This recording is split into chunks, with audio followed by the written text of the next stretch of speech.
Sensiz açan seherler yarım kalır. Gözlerim yol çekir, adın kalır. Sükutun içinde sesin var hele. Kalbim seni çağırır her gece.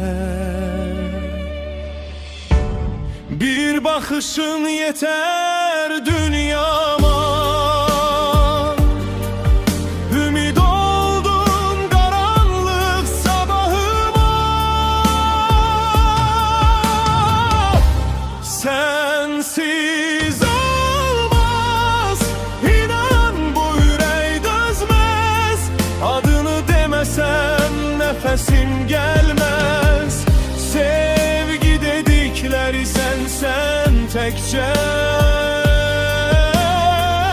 Bu candan sensiz geçmez.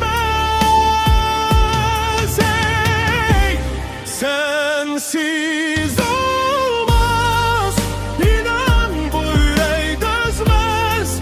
Adını demesem nefesim gelmez. Şeklin durur köhne masamın üstte.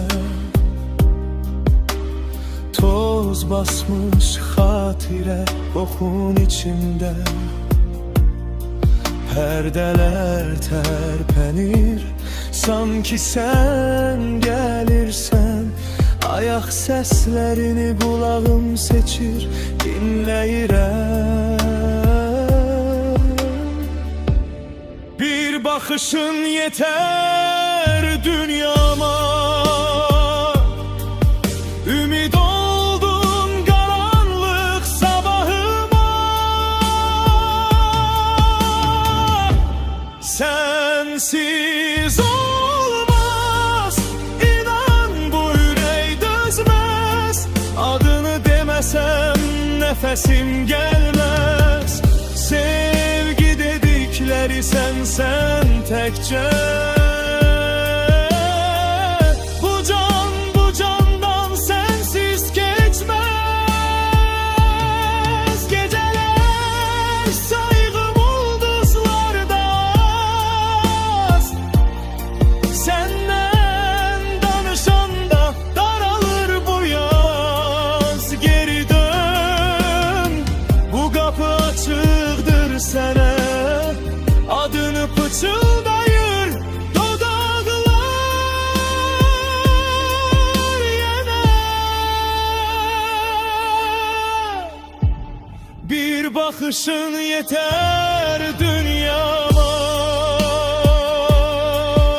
Ümit oldun karanlık sabahıma.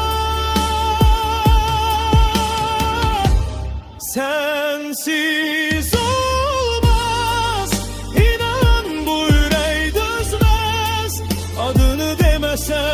nefesim gelmez. Sevgi dedikleri sen tekçe. Bu candan sensiz geçmez. Hey, sensiz olmaz, inan bu yürek dözmez. Adını demesen nefesim gelmez.